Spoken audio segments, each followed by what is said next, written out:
Hello everyone, welcome to JKSSB online tutorial. This is Varsha Rani here, and in this video we will discuss about the Jammu and Kashmir Reorganization Act 2019. इससे पहले हमने देखा कि Jammu Kashmir reorganisation act जो था 5 अगस्त 2019 को introduce किया गया था राज्यसभा के अंदर और उसी दिन इसको पास भी करवाया गया था। रीऑर्गेनाइज करने का जो स्टेट्स को और यूनियन टेरिटरीज को आपस में रीऑर्गेनाइज करने का जो राइट है पार्लियामेंट को कौन एम्पावर करता है, आर्टिकल 3 जो है कॉन्स्टिट्यूशन का, ये ठीक। अच्छा जी, पूरी डिटेल हमने पहले वाले वीडियो में देख ली है। अगर आपने वो वीडियो नहीं देखा तो पहले आप उस वीडियो को भी देख लें। ओके, और 5 अगस्त को इसको इंट्रोड्यूस किया गया था और उसी दिन ये राज्यसभा में पास भी हो गया। लोकसभा में नेक्स्ट डे 6 अगस्त को पास हुआ था और ये एक्ट कब बना था? 2019 के 9 अगस्त को। ठीक है, तो अगर कोई क्वेश्चन ये आ सकता है कि एक्ट बना कब था, कौन सा एक्ट जिसकी बात हो रही, जम्मू कश्मीर रीऑर्गेनाइजेशन एक्ट 2019 कब बना था? ये 9 अगस्त 2019 को बना था। ठीक है, जिस दिन प्रेसिडेंट की एसेंट मिल जाती है ना किसी बिल को, उस दिन वो एक्ट हो जाता है। और ये भी क्वेश्चन पूछ सकते हैं कि ये कब फोर्स में आया था। देखो, ये बाहर के क्वेश्चन है, अंदर के क्वेश्चन नहीं है, कोई प्रोविजन नहीं है, कोई कुछ नहीं है, लेकिन हाँ बाहर से भी क्वेश्चन एग्जाम में पूछा जा सकता है। ठीक, तो 31 अक्टूबर 2019 से पहले जम्मू कश्मीर एक स्टेट हुआ करती थी और उसके बाद जब तक इन्फोर्स नहीं ना होता कोई एक्ट, तब तक पुराना ही सिस्टम चलता है। जब ये इन्फोर्स हुआ एक्ट, जब ये लागू हुआ, उसके बाद ही 2 यूटीज बनी है। कौन कौन सी? JNK यूटी और लद्दाख यूटी। ठीक है, लद्दाख की यूटी जो है ये 2 बनी है। 31 अक्टूबर 2019 में यूटी ऑफ जम्मू कश्मीर बनी और यूटी ऑफ लद्दाख बनी। यानी उस दिन तो ये उस दिन ये फोर्स में आया था ना, लागू हुआ था उस दिन से। इस एक्ट के अंदर क्या क्या है उसके बारे में आज हम डिटेल में बात करने वाले हैं। देखो, 103 सेक्शंस हैं, 14 पार्ट्स हैं, 5 शेड्यूल्स हैं। फिर से अगर हम देखें शेड्यूल्स को देखें अगर, तो 5 है। सबसे पहले शेड्यूल में बात किसकी हो रही है? Members of council of state, मतलब राज्यसभा के मेंबर्स की बात हो रही है। जम्मू कश्मीर यूटी से 4 हैं। ठीक, पार्लियामेंट्री कॉन्स्टिट्यूंसीज की बात हो रही है, मतलब कि लोकसभा की बात हो रही है। यहाँ पे लोकसभा के मेंबर्स की बात हो रही है। तो कितनी सीट से जम्मू कश्मीर से? यहाँ पे 5। और यूटी ऑफ लद्दाख से कितनी है? 1 सीट है लोकसभा की। ठीक, सिर्फ 1 सीट है लद्दाख की। अब असेंबली कॉन्स्टिट्यूंसीज, जम्मू कश्मीर की असेंबली कॉन्स्टिट्यूंसीज कितनी है? तो जम्मू कश्मीर में असेंबली है। मेन चीज पहले देख लो कि जम्मू कश्मीर की अपनी असेंबली है, लद्दाख की असेंबली नहीं है। जम्मू कश्मीर की असेंबली की कितनी सीट्स हो गई हैं? 107। पहले 90 सीट्स थी, अब 107 सीट्स हैं। ओके, और इनमें से भी जो 24 हैं वो पीओके के लिए, पीओके वाले पार्ट के लिए रिजर्व रखी गई हैं। वो हम आगे डिटेल में बात कर लेंगे। ठीक है, अच्छा जी, 4th जो शेड्यूल आता है इसमें ओथ्स एंड अफर्मेशंस की बात हुई है। यानी कोई भी अगर ऑफिस पहले लेंगे, कोई भी जो मेंबर्स हैं लेजिस्लेटिव असेंबली के, तो वो पहले ओथ लेते हैं कि हम निर्वाहन करेंगे, इस तरह की कुछ मतलब होती है, अपनी ड्यूटीज का फर्ज निभाएंगे, ओथ लेते हैं, अफर्मेशन लेते हैं। तो जो 5th पार्ट है, 5th शेड्यूल है, उसमें लॉज की बात करी गई है कि कौन से लॉ यहाँ पे एप्लीकेबल होंगे, कौन से नहीं होंगे। तो आपको पूरे लॉ यहाँ पे डिटेल में नहीं देखने हैं, आपने सिर्फ देखना है कि कितने लॉज सेंटर के यहाँ एप्लीकेबल हैं। 106। अच्छा जी, स्टेट के जो लॉज है वो रिपील जो हो चुके हैं, वो कितने रिपील हुए यहाँ पे? 153। और जो स्टेट के लॉज जो रिमेन रहेंगे, मतलब अभी भी फोर्स में हैं, वो कितने हैं? 166। ठीक है, ये जो है ना, ये सेम ही है, ये सेम ही चीज है कि कितने लॉज अभी फोर्स में हैं। अच्छा जी, फिर अगर हम पार्ट्स की बात करें, पार्ट्स मतलब चैप्टर्स, तो चैप्टर्स के अंदर कितनी सेक्शन आती हैं वो हम आगे डिटेल में देख लेंगे। नॉइस के लिए सॉरी। पार्ट 1 में प्रिलिमिनरी है। प्रिलिमिनरी में 1 और 2 सेक्शन आती है, सेक्शन 1 और 2। फिर पार्ट 3 में reorganisation of state of Jammu Kashmir आ जाता है, जिसमें 3 से लेके 7 तक आती है सेक्शन। और पार्ट 3 में रिप्रेजेंटेशन ऑफ लेजिस्लेचर्स आ जाता है। और पार्ट 3 में बहुत ज़्यादा सेक्शंस हैं, 8 से लेके 57 तक आ जाती है। यहाँ पे administration of union territory of Ladakh, तो यहाँ पे सिर्फ 58 सेक्शन, एक ही सेक्शन में निपट जाएगा ये वाला। फिर पार्ट 5 में डिलिमिटेशन ऑफ कॉन्स्टिट्यूएंसीज आता है, यानी उनकी बाउंड्रीज वगैरह देखी जाएगी। तो 59 से लेके 64 तक की आएगी सेक्शन। इसमें पार्ट 6 में यानी चैप्टर 6 में एसटीज और एससीज की बात होती है। तो 65 से लेके 66 तक यहाँ पे सेक्शंस आएंगी, कवर हो जाएंगी। पार्ट 7 के अंदर मिसलेनियस एंड ट्रांजिशनल प्रोविजंस हैं कुछ, और यहाँ पे 67 से लेके 74 तक आएंगी सेक्शंस। हाई कोर्ट के बारे में पार्ट 8 में बात करी गई है, 75 से लेके 78 तक आएंगी ये 8 तक सेक्शंस। नेक्स्ट जो आएगा पार्ट 9, तो पार्ट 9 में एडवोकेट जनरल की बात होती है, तो सेक्शन है 79, बहुत ही इंपॉर्टेंट है ये भी। पार्ट 10 के अंदर authorisation of expenditure and distribution of revenues हुआ है, तो पार्ट 10 के अंदर जो है 80 से लेके 83 तक आएंगे। ये हम आगे डिटेल में देखने वाले हैं, तो इसलिए मैं यहाँ पे ज़्यादा डिटेल अभी करवा नहीं रही हूँ। पार्ट 11 में अगर आप देखोगे तो 84 सेक्शन आती है। पार्ट 11 जो है ना बहुत ही इंपॉर्टेंट पार्ट है, ये भी appropriation of assets and liabilities की बात की गई है। देखो अभी न्यूज़ में भी आया था पीछे की, जो जम्मू कश्मीर एंड लद्दाख की जो यूटी हैं, जम्मू कश्मीर और लद्दाख की जो यूटीज हैं, इनमें एसेट्स और लायबिलिटीज का एप्रोप्रिएशन हुआ, यानी हिसाब किया गया है, टोटल बांटा गया है चीज़ों को, किसके कितने एसेट्स हैं, किसके कितने लायबिलिटीज हैं, क्योंकि पहले एक ही था ना, तो अब अलग अलग हो गए। तो जैसे दो पार्टनर भी अगर कोई बिजनेस में सेपरेट होते हैं तो पहले एप्रोप्रिएशन किया जाता है एसेट्स और लायबिलिटीज का, वैसे ही यहाँ पे भी होगा। तो कौन सी सेक्शन देख रही है? 84 सेक्शन इसको देख रही है। अच्छा जी, तो पार्ट 12 जो है provision as to certain corporations, certain कुछ कॉर्पोरेशंस के रिलेटेड कुछ प्रोविजंस हैं इसमें, तो 85 से लेके 87 तक इसके अंदर आएगा। फिर प्रोविजंस एज टू सर्विस के रिगार्डिंग पार्ट 13 में बात हुई है, तो 83 से लेके 93 तक आएंगे इसमें। और लीगल एंड मिसलेनियस प्रोविजंस हैं कुछ पार्ट 14 के अंदर, तो ये 94 से लेके 103 तक आएगा। तो शुरू करते हैं सारे पार्ट्स, इनके अंदर क्या क्या सेक्शन है, क्या क्या कहती है। देखो पार्ट 1 है ना, प्रिलिमिनरी है, तो प्रिलिमिनरी के अंदर क्या, पहले तो शॉर्ट टाइटल बताया गया है। ये जो स्टेट रीऑर्गेनाइजेशन एक्ट है ना, यही टाइटल है इस पूरे लॉ का, ठीक है। तो ये टाइटल है इसका, जम्मू कश्मीर रीऑर्गेनाइजेशन एक्ट 2019, ये इसका शॉर्ट टाइटल है। तो पहले जो पार्ट है इसमें एक सेक्शन आती है कि जो येलो में मैंने ये कवर किया है ना, ये वाले सेक्शंस ही होंगी, जहाँ पे येलो से आपको मार्क करा हुआ दिखेगा वो सेक्शन होंगी, और जहाँ पे लाइट कलर से दूंगी तो वो सब सेक्शन होगी। तो ये अभी सेक्शन की बात हो रही है। सेक्शन 1 में क्या बताया गया है, इसका सिर्फ टाइटल, और सेक्शन 2 में डेफिनेशन बताई जाएंगी। डेफिनेशन किसकी, कि लॉ क्या होता है, स्टेट किसके लिए बोला है, एग्जिस्टिंग स्टेट किसके लिए बोला है, यूटी किसके लिए बोला है, तो और भी काफी सारे, डिलिमिटेशन किसके लिए बोला है, कॉन्स्टिट्यूएंसी किसके लिए बोला है। पहले ना जैसे जब भी कोई गवर्नमेंट का कोई डॉक्यूमेंट आता है ना, उसमें सबसे पहले डेफिनेशंस होती है सारे वर्ड्स की, जितने सारे वर्ड्स आगे यूज होने हैं ना, जैसे गवर्नर, लेफ्टिनेंट गवर्नर, इन सब टर्म्स के बारे में आगे दिखाया गया है कि ये क्या क्या है, इलेक्शन कमीशन क्या है, सब के बारे में बताया गया है इस डेफिनेशन में। तो ये आपके लिए इतना जरूरी नहीं है। तो हम चलते हैं आगे, जो सबसे इम्पोर्टेंट पार्ट जिसके बारे में, ये वाला जो है ना, ये बहुत जरूरी है। सेक्शन 3 क्या बोलती है कि जम्मू की यूनियन टेरिटरी ऑफ लद्दाख बनाई जाएगी, जिसके अंदर कारगिल और लेह डिस्ट्रिक्ट होंगे। तो लद्दाख के अंदर 2 डिस्ट्रिक्ट आए, कौन कौन से, कारगिल और लेह। राइटिंग पे मत जाना, मेरी जो बोल रही हूँ बस वो सुन लो, अगर आपको मेरी आवाज आ रही है तो। वैसे तो साइड में एक बहुत ही खतरनाक डॉगी भी है, जैसे जब से मैंने वीडियो बनाना शुरू करी है तब से उसने भौंकना भी शुरू कर दिया है, मे बी उसके नींद डिस्टर्ब हो गई होगी अभी। सेक्शन 3 कहती है कि यूनियन टेरिटरी ऑफ लद्दाख बनाई जाएगी, 2 डिस्ट्रिक्ट होंगे, कारगिल और लेह। सेक्शन 4 कहती है कि यूनियन टेरिटरी ऑफ जम्मू बनाई जाएगी, और इसके अंदर सारे डिस्ट्रिक्ट होंगे जो सेक्शन 3 के अंदर नहीं है, मतलब जो कारगिल और लेह को छोड़कर सारे डिस्ट्रिक्ट जो होंगे जम्मू कश्मीर यूटी के अंदर आएंगे। ठीक, ये यहां तक हो गया।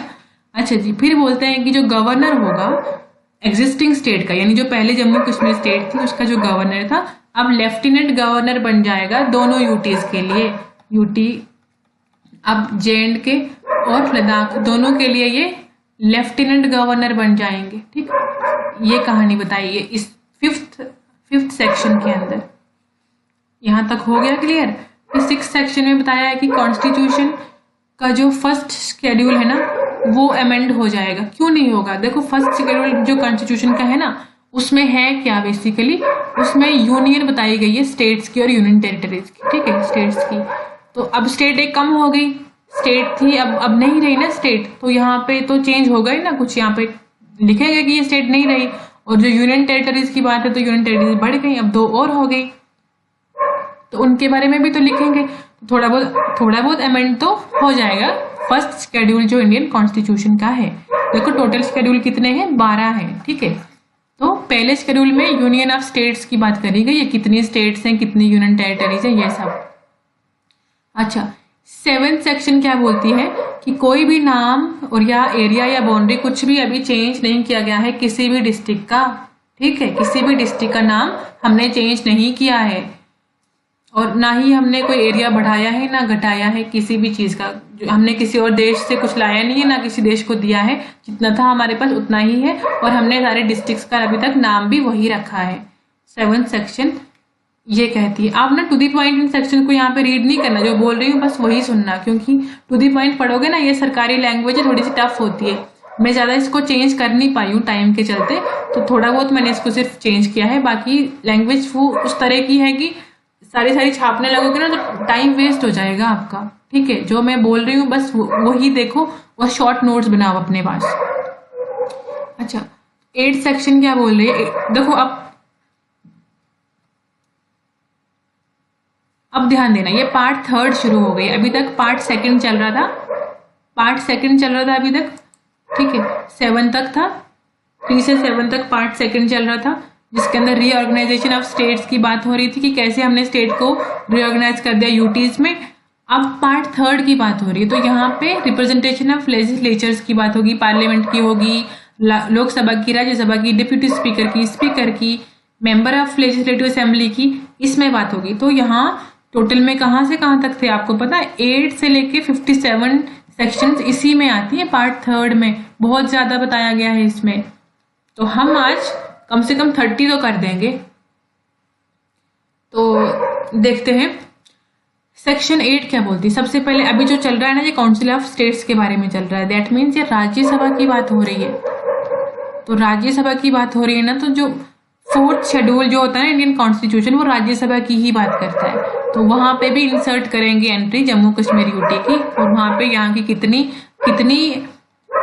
सीट? 4 सीट्स हैं। तो जितने भी 4 सिटिंग मेंबर थे पहले काउंसिल ऑफ स्टेट्स के, जम्मू कश्मीर के एग्जिस्टिंग स्टेट के, वो सारे ही अब यूटी की तरफ से राज्यसभा के मेंबर्स हो जाएंगे। पहले जो स्टेट की तरफ से मेंबर्स थे हमारे, अब वो यूटी की तरफ से हो जाएंगे, वही वाले मेंबर्स कंसिडर किए जाएंगे क्योंकि जम्मू कश्मीर के यूटी से हैं। ठीक, अब और जो उनकी ऑफिस की टर्म है वो भी सेम रहेगी, उसमें कोई चेंज नहीं आएगा। और हाउस ऑफ पीपल मतलब लोकसभा की बात हो रही है। तो लोकसभा में क्या है? 5 सीट जम्मू कश्मीर से लिए जाएंगे, ये पहले भी हमने बता दिया था। जे.एंड.के से 5 सीट और लद्दाख से 1 सीट। ठीक है, ये दोनों ही यूटीज हैं। अब यूटी ऑफ जम्मू कश्मीर से 5 और लद्दाख से 1 सीट किसकी? लोकसभा के लिए। ठीक, और जो फर्स्ट शेड्यूल है ना किसका? रिप्रेजेंटेशन ऑफ पीपल एक्ट 1950 का जो रिप्रेजेंटेशन ऑफ पीपल एक्ट है उसके अंदर भी कुछ अमेंडमेंट्स आएंगे। किसमें? 43 ऑफ 1950। इस सेक्शंस के अंदर कुछ चेंजेस आएंगे। ऑब्वियसली वो तो आएंगे ही ना, क्योंकि अब तब पहले बात करी होगी कि इतनी स्टेट्स आ रहे हैं यहाँ पे, अब तो स्टेट ने 2 यूटी की तरफ से यहाँ पे मेंबर आ रहे हैं, इतनी सीट्स जा रही हैं, तो यहाँ पे भी अमेंडमेंट होगा। किसमें? Representation of people act 1950। इसके पहले शेड्यूल में चेंज आएंगे। अब आप बोलोगे ये पहला शेड्यूल क्या है इसका? देखो आपको ना इतना ज्यादा डीप जाने की इसमें जरूरत नहीं है। आप अभी कोई जज का एग्जाम नहीं दे रहे हो, आप इस वक्त जेके एसएसबी दे रहे हो। इसका जो पॉलिटिकल साइड है ना, सिर्फ आप वो देखो, पॉलिटिकल साइड देखो आप, इसका लीगल साइड पे बहुत ज्यादा मत जाओ इसके। ठीक है, वो भी ये जो है ना वो बहुत डिटेल में करा रही हूँ आपको मैं। आप क्यों करवा रही हूँ डिटेल में, इसका भी कारण है, क्योंकि जो ये टॉपिक है ना, ये आगे आने वाले हर एक एग्जाम में आने वाला है। और अभी भी आपके 2-3 एग्जाम में आपने जो फॉर्म भरे हुए हैं इनमें ये आएगा ही आएगा। ये जो सिलेबस में ना, जब सारे एग्जाम के सिलेबस में ये देखने को मिले तो फिर इसको डिटेल में करना ठीक होता है। एक बार कर लोगे अच्छे से तो ठीक रहेगा, अपने नोट्स बन जाएंगे आपके पास। तो सेक्शन 11 क्या बोलती है? सेक्शन 11 की जो सब सेक्शन है पहली, उसमें क्या बोला गया है कि जो डीलिमिटेशन है ना, तो डीलिमिटेशन ना पार्लियामेंट्री कॉन्स्टिट्यूशन ऑर्डर होता है, जो कॉन्स्टिट्यूंसीज ऑर्डर 1976, वो भी अमेंड किया जाएगा। ठीक है, उसे भी अमेंड किया जाएगा। तो उस ऑर्डर को जानने की भी जरूरत नहीं है, जस्ट एक देखो कि डीलिमिटेशन के लिए जो ऑर्डर बना हुआ था पहले, उसे भी अमेंड कर रहे हैं, क्योंकि ऑब्वियसली हमें डीलिमिट करनी पड़ेगी। यहाँ पे बाउंड्रीज थोड़ा बहुत चेंज होंगी। किसकी? कॉन्स्टिट्यूएंसीज की बाउंड्री। ठीक, तो उसके लिए हमें ये करना होगा, क्योंकि पार्लियामेंट्री कॉन्स्टिट्यूएंसीज ये है ना, तो इनके लिए बाउंड्री थोड़ी बहुत चेंज होनी पड़ेगी। अच्छा जी,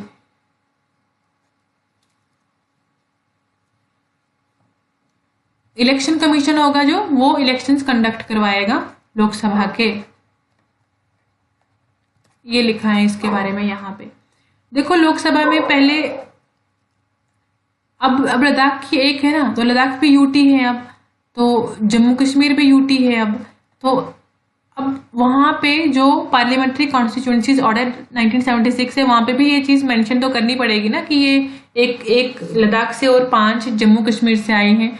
तो इसलिए वहाँ पे भी ये चीज़ डालने के लिए ये चीज़ थोड़ी सी अमेंड करनी पड़ेगी, वहाँ पे चेंज लाना पड़ेगा। 12th सेक्शन बोलती है कि जितने भी मेंबर हैं लोकसभा के जम्मू कश्मीर की कॉन्स्टिट्यूंसी से जो जा रहे हैं, जम्मू कश्मीर JNK से, पहले जो स्टेट से जो पहले JK स्टेट को रिप्रेजेंट कर रहे थे, अब वो JK UT को रिप्रेजेंट कर रहे हैं। जैसे पहले हमने देखा वैसे ये भी पॉइंट है। और यहाँ पे भी टर्म्स जो है ऑफिस का वो अनअल्टर्ड है, यानी चेंज नहीं किया गया। जो टर्म है ना ऑफिस का वो वही रहेगा। अब अभी भी पार्ट वही चल रहा है। यहाँ पे लेफ्टिनेंट गवर्नर की, लेजिस्लेटिव असेंबली की और बात होगी। ठीक है, किसकी बात होगी? लेफ्टिनेंट गवर्नर की और लेजिस्लेटिव असेंबली की बात करेंगे। लेजिस्लेटिव असेंबली क्या होती है? हमारी स्टेट की अंदर की जो असेंबली होती है ना, जिसमें MLA बैठते हैं, जिसमें अपने हमारे काउंसिलर मिनिस्टर्स होते हैं, वो होती है हमारी अपनी लेजिस्लेटिव असेंबली, जो हमारे अपने यहाँ के लिए लॉज बनाते हैं। तो सेक्शन 13 कहती है कि जो 239A वाला जो आर्टिकल है ना, ये लागू होता है यूनियन टेरिटरी ऑफ पुडुचेरी के लिए। तो यही सेम आर्टिकल हमारे जम्मू कश्मीर के लिए भी अप्लाई होगा। ठीक है, 239 जो आर्टिकल है यही एप्लीकेबल होगा जम्मू कश्मीर के लिए भी। तो एग्जाम में इस तरह ये क्वेश्चन पूछा जा सकता है ऑब्जेक्टिव टाइप में, या सीधी स्टेटमेंट उठा के दे सकते हैं। ये वाली 2-3 स्टेटमेंट दे दी और बोला कि which of the following statements are correct. यहाँ पे मे भी आर्टिकल यहाँ पे कुछ और लिख दें, या पुडुचेरी की जगह पे दादरा एंड नागर हवेली लिख दें, चंडीगढ़ लिख दें। तो कुछ या तो सही देंगे या गलत देंगे, तो आपको पहचानना है। आपने सही से पढ़ लिया होगा तो पता चल जाएगा। मैं आपको ना इसको खत्म करने के साथ ही मैं एक अच्छा सा आपके लिए क्वेश्चंस का बैंक लेके आऊंगी एक किस्म का, ताकि आपको पता चल जाए कि यहाँ से क्या क्या पूछा जा सकता है, आपको पता चल जाए इंपॉर्टेंट चीजें।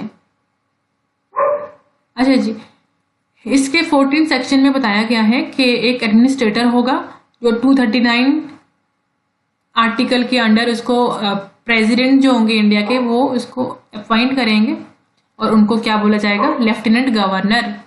लेफ्टिनेंट गवर्नर किस आर्टिकल के अंदर आएंगे? 239 आर्टिकल के अंदर आएंगे। तो आर्टिकल 239 एम्पावर करता है यहाँ पे एक एडमिनिस्ट्रेटर के लिए, और जिसको लेफ्टिनेंट गवर्नर बोलते हैं। ये पार्ट 14 में बोल दिया गया है, सॉरी पार्ट 14 नहीं, ये सेक्शन 14 है पार्ट 3 की।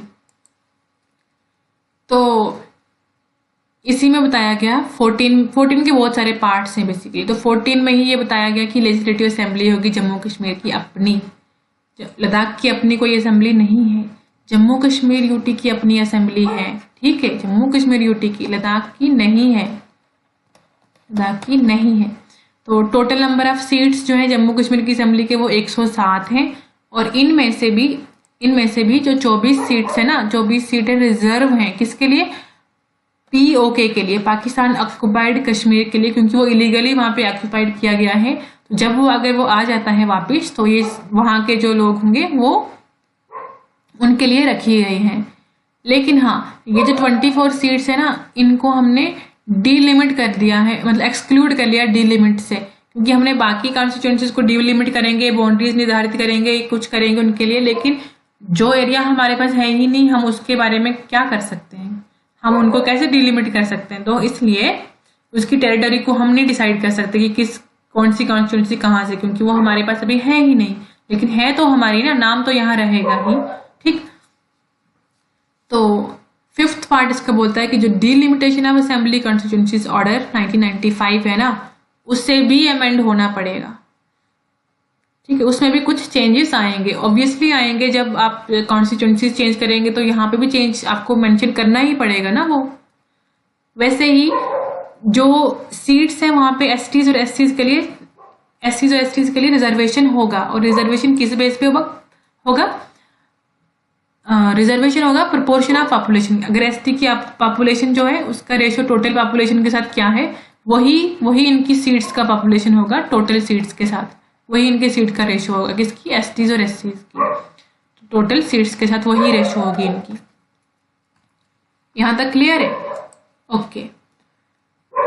लेकिन एक चीज और है, ध्यान रखने वाली चीज है, जब तक लोकसभा में रिजर्वेशन रहेगा, जब तक लोकसभा के अंदर रिजर्वेशन रहेगा ना,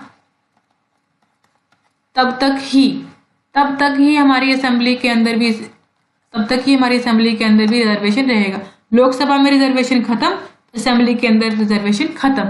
ये 8th पॉइंट में बोला है, 8th पॉइंट में पार्ट सेक्शन 14 के 8th सब सेक्शन में बताया गया है कि ये जो इफेक्ट है ना रिजर्वेशन का, ये खत्म हो जाएगा तब जब लोकसभा में रिजर्वेशन का इफेक्ट खत्म हो जाएगा।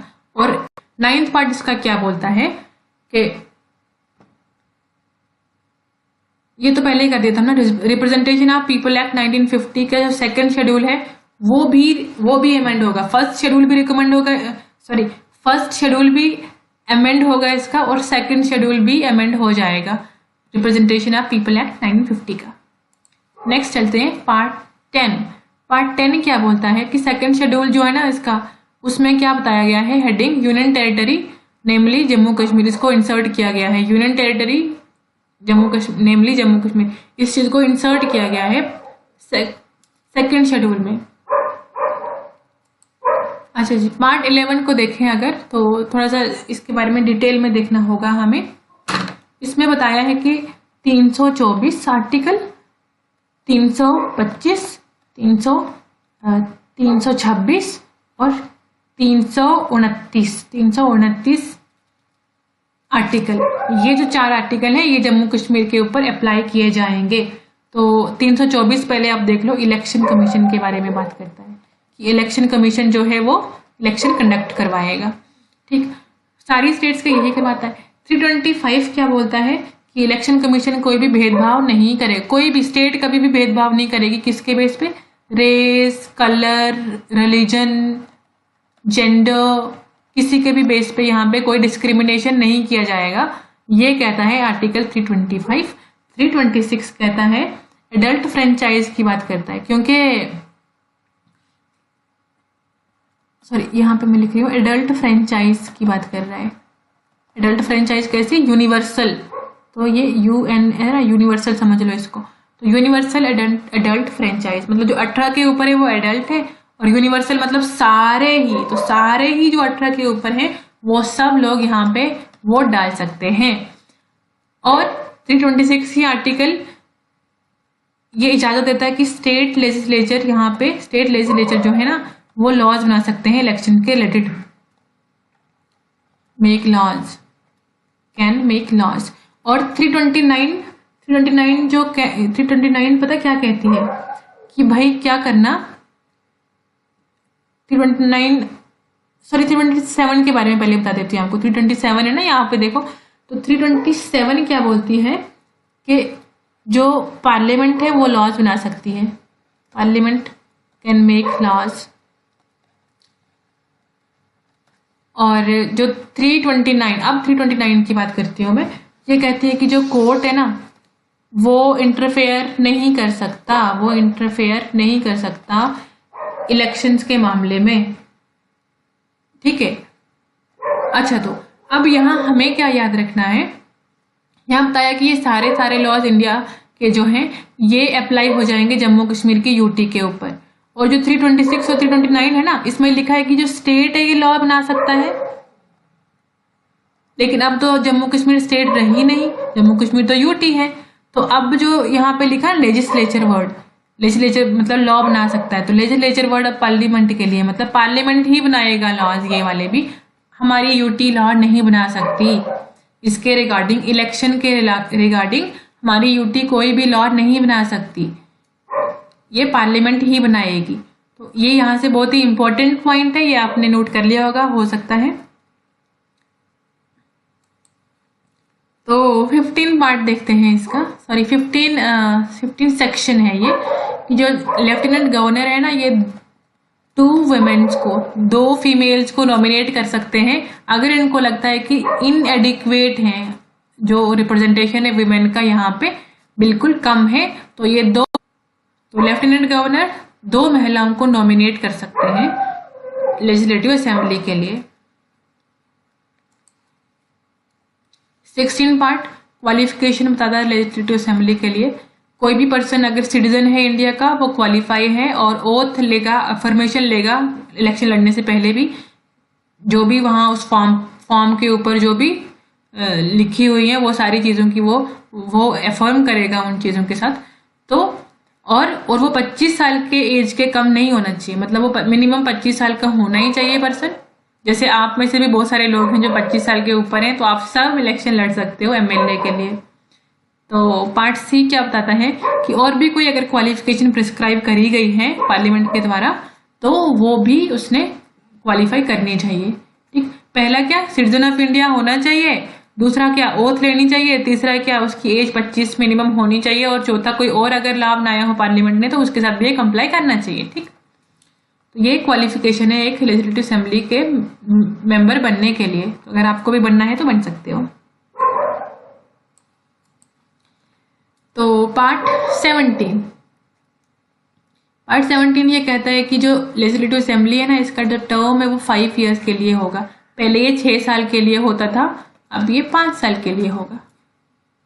और कब से माना जाएगा ये, जब से इसकी पहली मीटिंग होगी तब से 5 साल काउंट किए जाएंगे। अच्छा, तो 18 सेक्शन में क्या बोला, जो लेफ्टिनेंट गवर्नर है ना, ये time to time legislative assembly को बुलाते रहेंगे और या मीटिंग के लिए, ठीक है, समन करेंगे असेंबली को कि यहाँ पे आओ मीटिंग के लिए टाइम टू टाइम।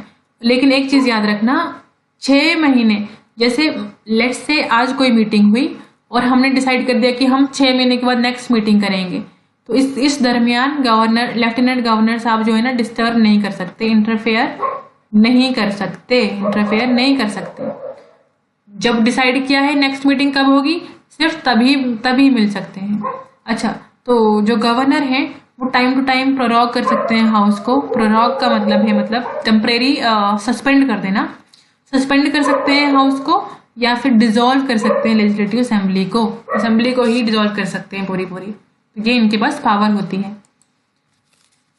19 सेक्शन का पहला पार्ट बोलता है कि लेजिस्लेटिव असेंबली अपने मेंबर्स में से ही 2 लोगों को चूज कर सकती है, एक को स्पीकर बनाने के लिए और दूसरे को डेप्यूटी स्पीकर बनाने के लिए। स्पीकर होना ही चाहिए, जब भी असेंबली में कोई सिटिंग हो रही है, कोई भी मीटिंग हो रही है, तो स्पीकर वहां पे कंपलसरी है, वो होना ही चाहिए। अच्छा, तो कोई भी इंसान जो इंसान मेंबर ऑफ असेंबली नहीं है, वो स्पीकर या डेप्यूटी स्पीकर नहीं हो सकता, वो अपना ऑफिस छोड़ दे। जैसे मान लो अभी पहले कोई इंसान स्पीकर है और अभी इलेक्शन होते हैं और वो मेंबर ऑफ असेंबली का जो इलेक्शन है वो भी हार जाता है, वो जीतते नहीं है, तो अब उनको ये ऑफिस छोड़ना पड़ेगा।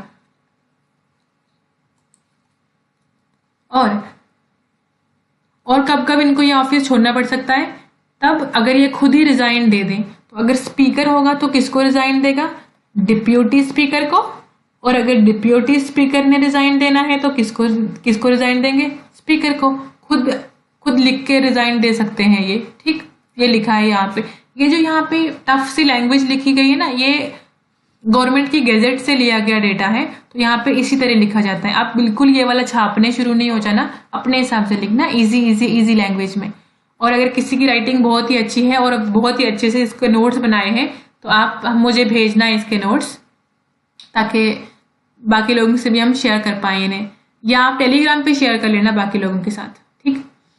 अच्छा जी, पार्ट सी में क्या बताया है कि जो, या फिर देखो कितने तरीके थे इनको हटाने के, या तो अगर वो असेंबली के इलेक्शन में या मेंबर ऑफ असेंबली वो नहीं हो पाते, मेंबर ऑफ असेंबली नहीं, जरूरी नहीं है कि इलेक्शन ही हुआ हो सकता है वो डिस्क्वालीफाई हो गए हो बीच में, उनका कोई कंडक्ट अच्छा नहीं है, या फिर उन्होंने इतनी छुट्टियां मारी हैं 60 डेज से भी ज्यादा उन्होंने बिना परमिशन के छुट्टियां मार दी, तो वो मेंबर ऑफ असेंबली थोड़ी होंगे फिर उस केस में, ठीक। एक और दूसरा केस क्या बताया था, एक दूसरा ये बताया कि अगर वो खुद ही रिजाइन दे दे तो स्पीकर डिप्यूटी स्पीकर को देगा और डिप्यूटी स्पीकर स्पीकर को रिजाइन दे सकता है। तो अगर ये रिजाइन देते थे या फिर इनको रेजोल्यूशन के थ्रू असेंबली एक रेजोल्यूशन पास करे और मेजोरिटी से अगर वो पास हो जाए तो तब भी स्पीकर को हटाया जा सकता है। लेकिन इसकी एक कंडीशन होती है, अगर आपने रेजोल्यूशन पास करना है ना किसी के अगेंस्ट, तो 14 दिन पहले से नोटिस देना पड़ेगा आपको, असेंबली को भी और उनको भी जिनके खिलाफ आपने ये निकालना है, ये मूव जो है ना रेजोल्यूशन, तो 14 दिन पहले से नोटिस देना पड़ेगा, नहीं तो नहीं पास कर सकते ये वाला जो मूव है। अच्छा जी, जब भी असेंबली डिसॉल्व होती है तो स्पीकर जो होता है ना वो वेकेट नहीं कर सकता अपना ऑफिस, वो अपना ऑफिस छोड़ नहीं सकता इमीडिएटली। कब तक? जब तक असेंबली की नेक्स्ट मीटिंग नहीं हो जाती, फर्स्ट मीटिंग जब तक नहीं हो जाती है अगली असेंबली की, तब तक ये अपना ऑफिस नहीं छोड़ सकते। अच्छा जी, इसका तीसरा पॉइंट क्या है, देखो आपको ध्यान होना चाहिए, आर्टिकल 19 चल रहा है अभी भी, आर्टिकल 19 नहीं, ये जो है ना सेक्शन 19 चल रहा है पार्ट 3 का। तो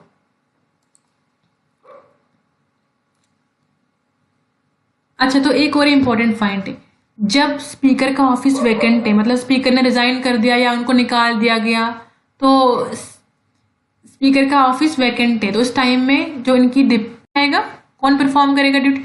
डिप्यूटी स्पीकर, ठीक। और जब डिप्यूटी स्पीकर भी का भी ऑफिस वैकेंट होगा तब कौन करेगा, तब कौन परफॉर्म करेगा यहाँ की ड्यूटीज?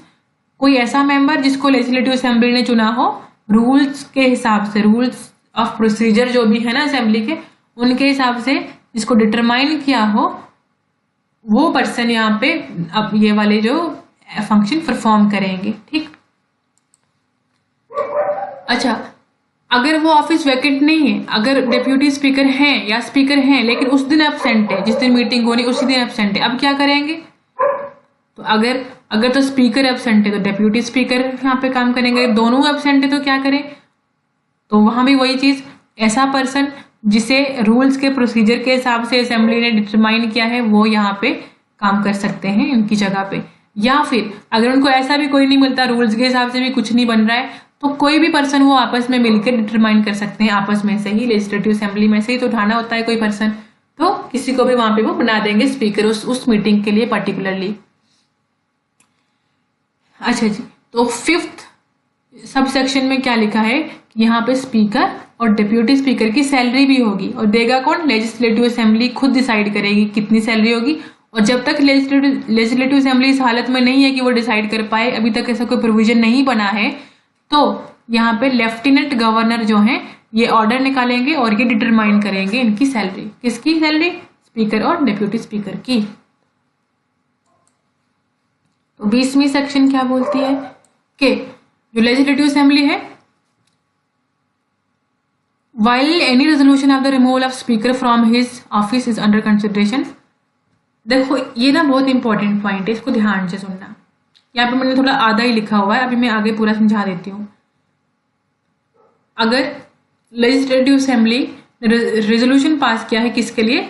स्पीकर को रिमूव करने के लिए, या फिर डिप्यूटी स्पीकर को रिमूव करने के लिए, तो अगर ये प्रेजेंट भी होंगे ना उस वक्त, स्पीकर कौन, स्पीकर और डिप्यूटी स्पीकर, ये दोनों अगर वहां पे प्रेजेंट भी हो जाए ना, तो तब भी यहाँ पे कौन से प्रोविजन फॉलो करेंगे, जब ये एब्सेंट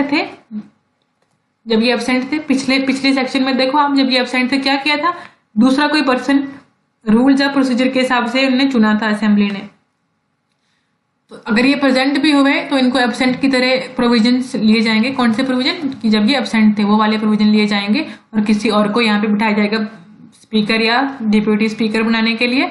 और इसका यही मतलब है कि ये इस वक्त प्रिसाइड नहीं करेंगे, मतलब इस मीटिंग को स्पीकर, आपको पता है ना, प्रिसाइड करता है मीटिंग को। तो अब ये अगर यहाँ होंगे भी तो प्रिसाइड नहीं कर पाएंगे, क्योंकि इन्हीं को रिमूव करने का तो कार्यक्रम चल रहा है। और स्पीकर के पास अपना राइट होगा बोलने का। देखो वो प्रिसाइड तो नहीं कर रहा है मीटिंग को, वहां पे स्पीकर की तरह वर्क नहीं कर रहा, वो एज अ मेंबर ही बैठा हुआ है अब यहाँ पे सिंपली, और इसके पास बोलने का हक है। कोई भी प्रोसीडिंग्स लेजिस्लेटिव असेंबली की चल रही है, इसके रिमूवल से रिलेटेड भी, तब भी वो वहां पे पार्टिसिपेट कर सकता है, और यहाँ पे ये वोट भी दे सकता है।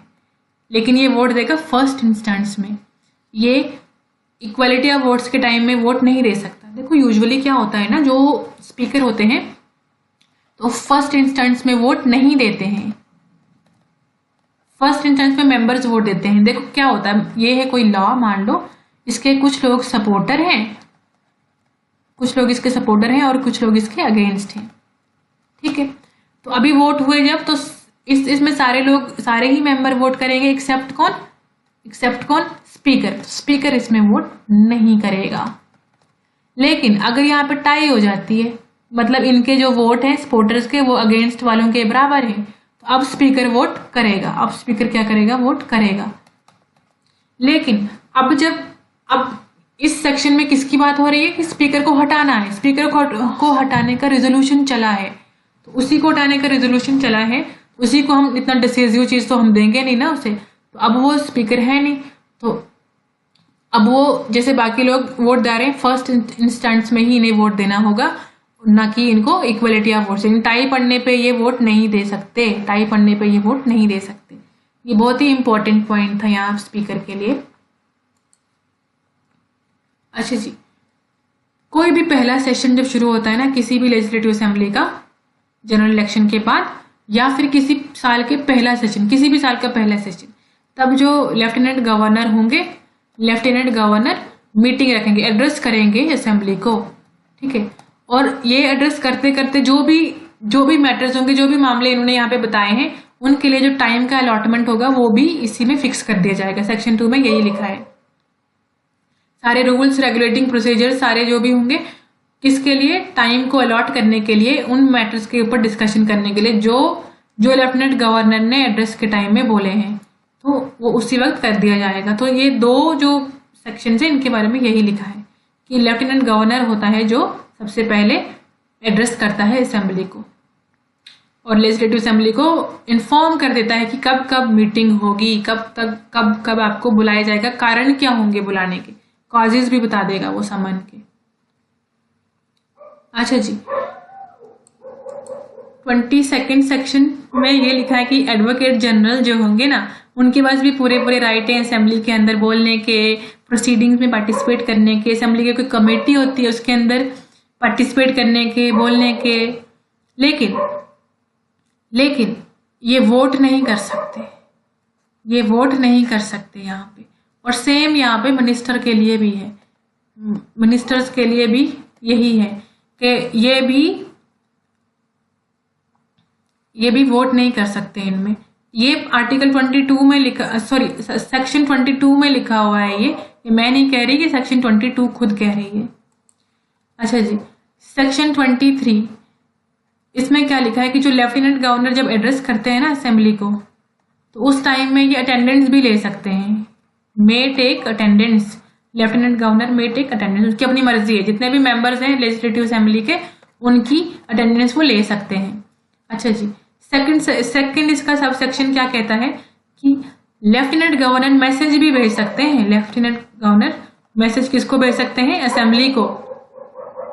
और असेंबली को भी जल्दी से जल्दी उस इशू के ऊपर बात करनी होगी, उस इशू के ऊपर उसको सोचना होगा उसके बारे में, ठीक है। तो असेंबली उस मैसेज का मतलब उसको रिप्लाई देना ही होगा। Assembly with all its convenient despatch consider any matter required by the message to be taken into consideration. तो वो जल्द से जल्द इसको कंसिडरेशन में लेंगे। और नेक्स्ट क्या है कि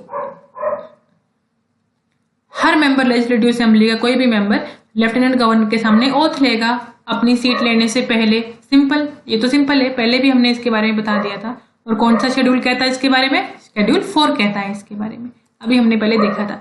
सेक्शन 25 देखो क्या कहती है, इसका पहला पार्ट कि जितने भी लॉज होंगे ना वो मेजोरिटी के वोट से ही पास होंगे, ठीक है। मेजोरिटी के जो वोट, किसकी मेजोरिटी? जितने मेंबर यहाँ प्रेजेंट हैं उनकी मेजोरिटी से, मतलब जितने लोगों ने वोट कर लिया उनमें से ज्यादा वोट जिस तरफ जाएंगे वो चीज पास हो जाएगी, और जिसके कम जाएंगे उसको नहीं माना जाएगा। सिंपल। तो जो सिटिंग लेजिस्लेटिव असेंबली है वहां पे मेजोरिटी किससे डिसाइड होगी? जो लोग वहां पे प्रेजेंट हैं, और उन्हीं के सारे जो क्वेश्चंस होंगे वो सेव किए जाएंगे। अच्छा जी, तो जो सेकंड इसका पार्ट क्या कहता है, जो स्पीकर है वो पहले कभी भी, ये तो हमने पहले देख लिया ना, फर्स्ट इंस्टेंस में स्पीकर कभी वोट नहीं देता है, लेकिन आगे भी नहीं देता है। लेकिन अगर इक्वालिटी हो जाए यानी टाई पड़ जाए ना सपोर्टर्स और अगेंस्ट के बीच में, तो तब इक्वालिटी ऑफ वोट्स के टाइम में स्पीकर अपना वोट देता है, और जिसकी तरफ इसने वोट दे दिया वो जीत गए। तो पावर तो होती है स्पीकर की भी। थर्ड सेक्शन क्या बोलती है? लेजिस्लेटिव असेंबली जो है उसके पास पावर होती है। देखो, लेजिस्लेटिव असेंबली अगर है, वो मीटिंग कर रही है, तो उसने कोई लॉ बना दिया या कुछ काम कर दिया तो वो वैलिड होगा, रिस्पेक्टिव ऑफ कि उनके बहुत सारे मेंबर छुट्टी पे थे या बहुत सारे लोगों ने वोट नहीं दिया, उससे कोई फर्क नहीं पड़ता। लोग अगर छुट्टी पे थे तो क्या कर सकते हैं, है ना?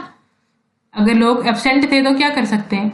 जितने लोग पीछे हैं, अगर वो मिनिमम नंबर जितना होना चाहिए असेंबली के अंदर अगर उतना है, तो उनका जो भी चीज काम ने जो किया है उसके पास पावर होती है एक्ट करने की, मतलब एक्ट करने की, काम करने की पावर होती है असेंबली के पास, रिस्पेक्टिव ऑफ कि इसके जो मेंबर्स हैं वो छुट्टी पे हैं।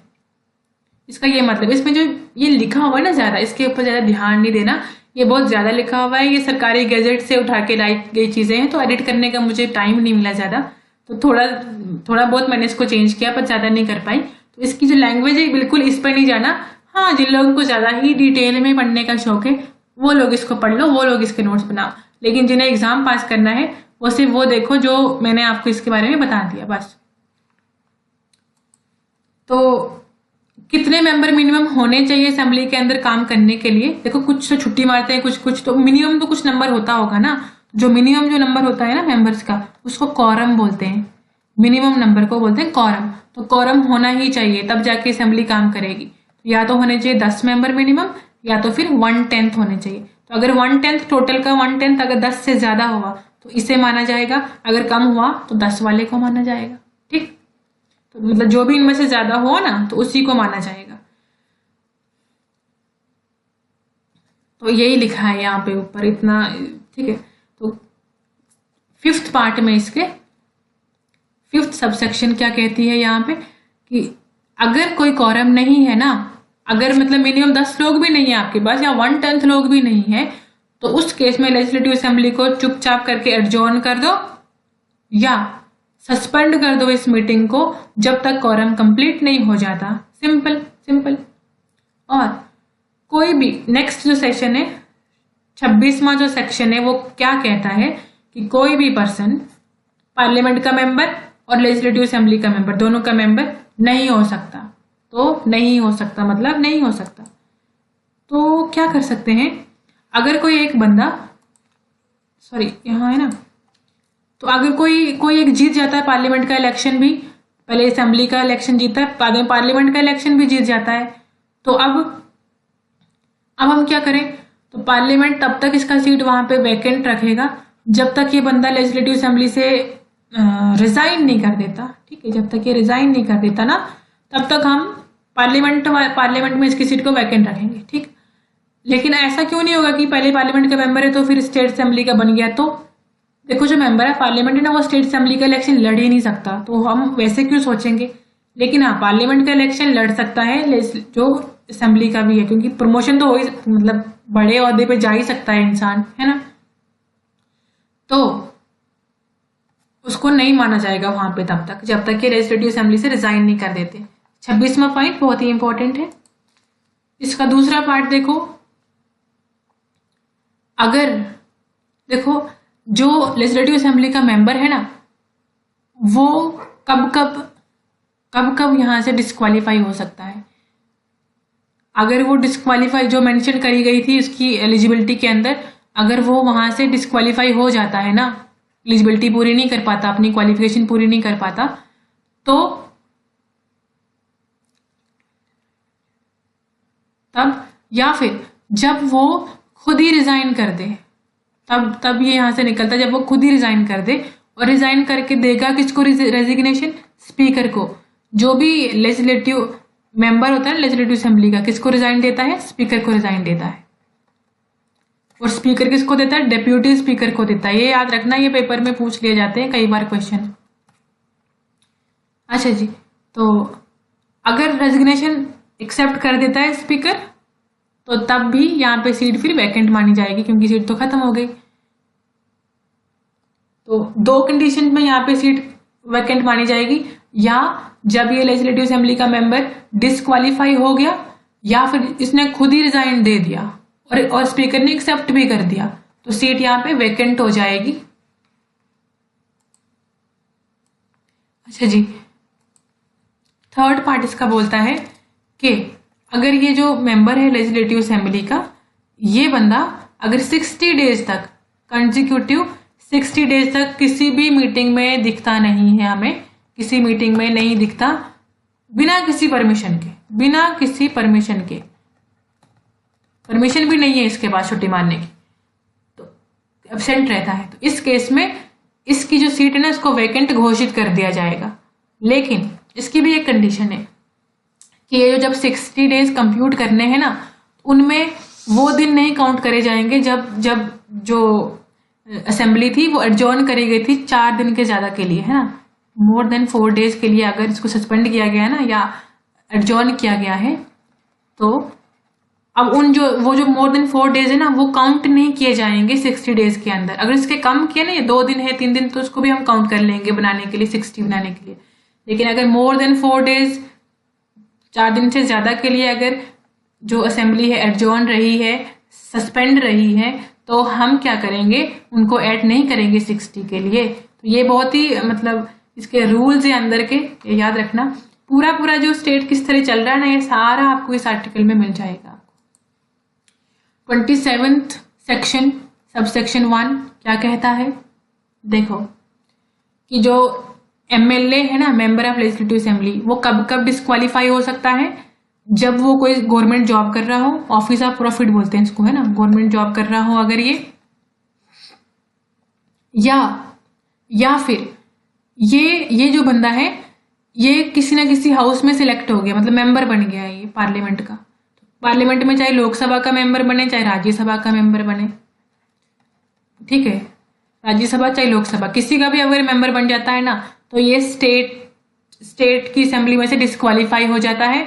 और अगर या तो फिर ये ऑफिस ऑफ प्रॉफिट कोई जॉब कर रहा है, तो उस टाइम में भी ये यहाँ से डिस्क्वालीफाई कर दिया जाता है। तो ये इसकी डिस्क्वालिफिकेशंस है। ये 27वीं सेक्शन के पहले पार्ट में इसके बारे में बता दिया गया। इसका दूसरा पार्ट क्या बोलता है कि member of legislative assembly shall not be deemed to hold. अगर कोई बंदा बन गया लेजिस्लेटिव असेंबली, लेकिन उसके बाद अब उसको वो ऑफिस छोड़ना पड़ेगा, वो होल्ड नहीं करके रख सकता उस ऑफिस को, ठीक। तीसरा इसका पॉइंट क्या है कि अगर कोई क्वेश्चन उठता है ना कि कोई बंदा डिस्क्वालीफाई हो, मतलब किसी को डिस्क्वालिफिकेशन के बारे में कोई क्वेश्चन उठता है कि ये बंदा क्वालिफाई कर रहा है कि नहीं, या डिस्क्वालीफाई कर रहा है, तो ऐसे में सीधा ये जो क्वेश्चन चला जाता है किसके पास? गवर्नर के पास। डिस्क्वालिफिकेशन का जो क्वेश्चन है ना, ये गवर्नर के पास चला जाता है। कौन से गवर्नर? लेफ्टिनेंट गवर्नर के पास। तो जो लेफ्टिनेंट गवर्नर होते हैं, इनका फाइनल होता है डिसीजन। इनका डिसीजन होता है फाइनल। लेकिन ये भी अपने डिसीजन लेने से पहले किसको कंफर्म करते हैं, किसको कंसल्ट करते हैं? बेसिकली ये इलेक्शन कमीशन को पूछते हैं कि भाई आप बताओ ये जो बंदा है ये डिस्क्वालीफाई है कि नहीं है, ये रह सकता है कि नहीं यहाँ पे अभी तक मेंबर। तो इलेक्शन कमीशन की जो बात है ना उसको मानते हैं। इलेक्शन कमीशन का जो ओपिनियन होगा उसके अकॉर्डिंग ही डिसीजन देंगे लेफ्टिनेंट गवर्नर साहब। ठीक,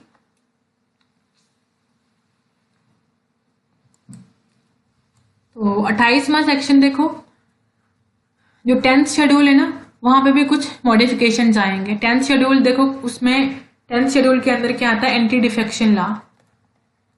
एंटी डिफेक्शन लॉ आपको पता है क्या होता है? पार्टी बदलना। जैसे एक पार्टी ने एक बंदे को बहुत प्रमोट किया, उसको नाम दिया, उसको सब कुछ दिया, जब वो जीत जाता है, जीतने के बाद ले किसी और पार्टी में जाके मिल गया। तो ये चीज ना हो, इसको रोकने के लिए एंटी डिफेक्शन लॉ बनाया गया है जो 10th schedule of Indian constitution में आता है। तो उसमें भी कुछ चेंजेस लाए गए हैं और उसका कुछ पार्ट मतलब इस एक्ट के हिसाब से चेंज किया गया है। ये लिखा है इसमें, कुछ खास नहीं है इसका। और जो पर्सन डिस्क्वालीफाई हो जाता है ना, जिस पर्सन को 10th शेड्यूल डिस्क्वालीफाई कर देता है इलेक्शन लड़ने के लिए, उसको लेजिस्लेटिव असेंबली भी डिस्क्वालीफाई मानेगी। ये आप याद रखना, अगर 10th शेड्यूल ने डिस्क्वालीफाई कर दिया तो लेजिस्लेटिव असेंबली भी उसको डिस्क्वालीफाई ही करेगी। ठीक, डिस्क्वालीफाई ही करेंगे दोनों। 29 सेक्शन बोलती है